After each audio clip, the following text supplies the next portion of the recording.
Good morning.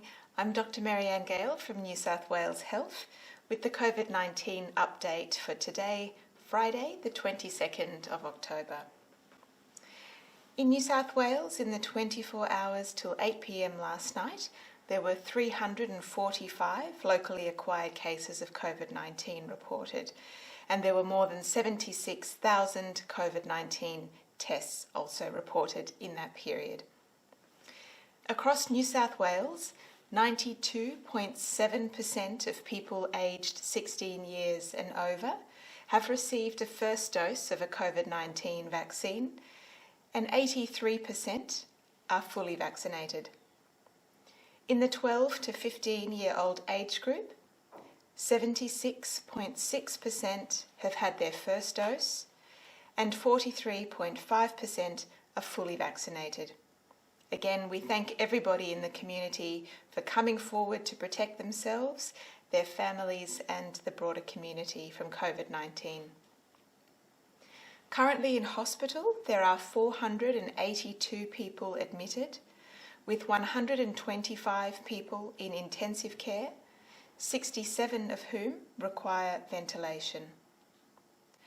Of the 125 people in ICU, 97 people are not vaccinated, 17 people have received a first dose of a COVID-19 vaccine, and 11 people have received 2 doses of a COVID-19 vaccine.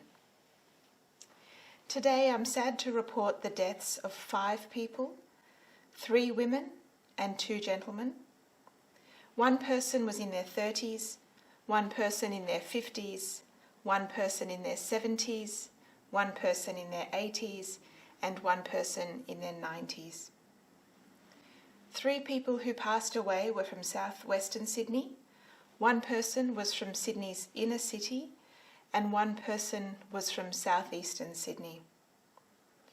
1 person was not vaccinated, 2 people had received 1 dose of a COVID vaccine, and 2 people had received 2 doses. One of the deaths was a man in his 70s from southwestern Sydney who died at Royal Prince Alfred Hospital. He had received 1 dose of a COVID vaccine and had underlying health conditions, and he acquired his infection at the Greek Orthodox Community Home for the Aged in Earlwood, and his is the first death linked to an outbreak at that facility.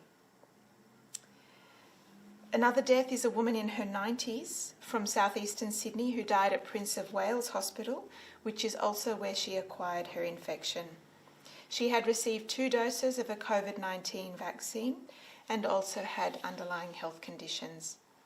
On behalf of New South Wales Health, I extend my sincere sympathies to the families and the friends of those people who have passed away. In terms of our ongoing sewage surveillance system, we have detected fragments in a number of areas where we are currently unaware of active cases, and they are in Leeton, Moree, Guyra, Corindi, Old Bar, Harrington and Burrawa. Everyone in these areas we strongly urge to monitor for symptoms and get tested if you have even the mildest of symptoms. Yesterday, New South Wales Health announced that people entering New South Wales from Victoria will continue to be subject to public health orders which restrict entry to New South Wales until the 1st of November. This means that anyone who enters New South Wales who's been in Victoria in the past 14 days must complete a declaration and adhere to stay-at-home rules currently in place until Monday, the 1st of November, when this requirement will be lifted. From the 1st of November, an unvaccinated person who has been in Victoria in the previous 14 days won't be able to enter New South Wales for a holiday or for recreation.